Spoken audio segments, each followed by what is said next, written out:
ঝালখোরদের জন্য বোম্বাই মরিচের আচার বানানোর জন্য চলে আসলাম। সম্পূর্ণ ভিডিওটি দেখতে থাকুন। প্রথমে সরিষার তেল একটু গরম করে নেওয়া হচ্ছে, তার মধ্যে রসুনের কোয়া ছেড়ে দিয়ে দেওয়া হয়েছে এবং এটি কিছুক্ষণ নাড়াচাড়া করা হবে। একটু নাড়াচাড়ার পরে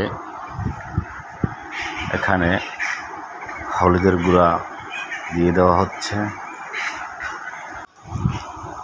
এবার তেঁতুলের টক ঢেলে দেওয়া হলো তৈলের ভিতরে এবং একটু নেড়ে নিয়েছে।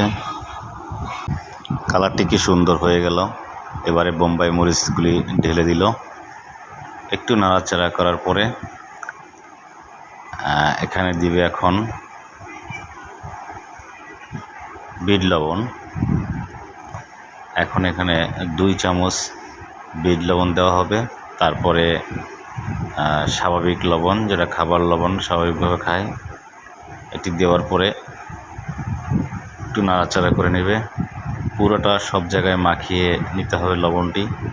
এবারে 3 চামচ পাঁচফোড়ন মশলা দিতে হবে। তারপরে ভালো করে এটি মাখিয়ে নিতে হবে।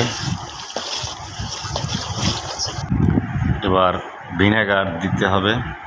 ভিনেগার দিয়ে ভালো করে নাড়াচাড়া করে নিতে হবে, যাতে ভিনেগারটি সব জায়গা পৌঁছে যায়। একদম শেষ প্রান্তে চলে এলাম। বানানো হলো বোম্বাই মরিচের আচার এবং ঝালখোরদের খুব প্রিয় একটা জিনিস, খেতে তাদের কাছে খুবই দারুণ।